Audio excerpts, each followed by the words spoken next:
શ્રી રામ બતાવીને આપણે વરીને બીજો વ્લોગ લઈને આવી ગયા અહીં રણમાં ઘણા સમય પછી. તો હાલ આ થોડો ગધેડો હોય આ તો હજી આપણે વિડીયો લાઈક ન કરી તો હાલો આપણે જઈ રણમાં. તો હવે પહોંચી જઈએ આપણા પલોટે.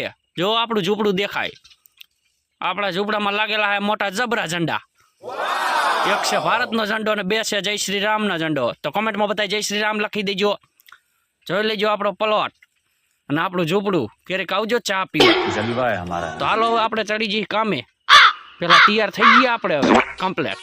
ચશ્મા ક્યાં છે? ચશ્મા આ રહ્યા, ચશ્મા પહેર લીધા હવે. તો હાલો આપણે કામ તરફ હાલ્યા જઈએ, આપણા પાટા તરફ. તો આપણે પહોંચી ગયા આપણા પાટા. તો આ છે આપણા હથિયાર. તો હાલો હથિયાર લઈને આપણે ચડી ગયા યુદ્ધે. તો મિત્રો આ વિડીયોમાં 500 કોમેન્ટ આવશે તો આપણે 24 કલાકનો ચેલેન્જ કરશી પણ રણમાં. આ જોઈ લો ઈટાજી, તમે કોઈ દી જોયું નહીં હોય.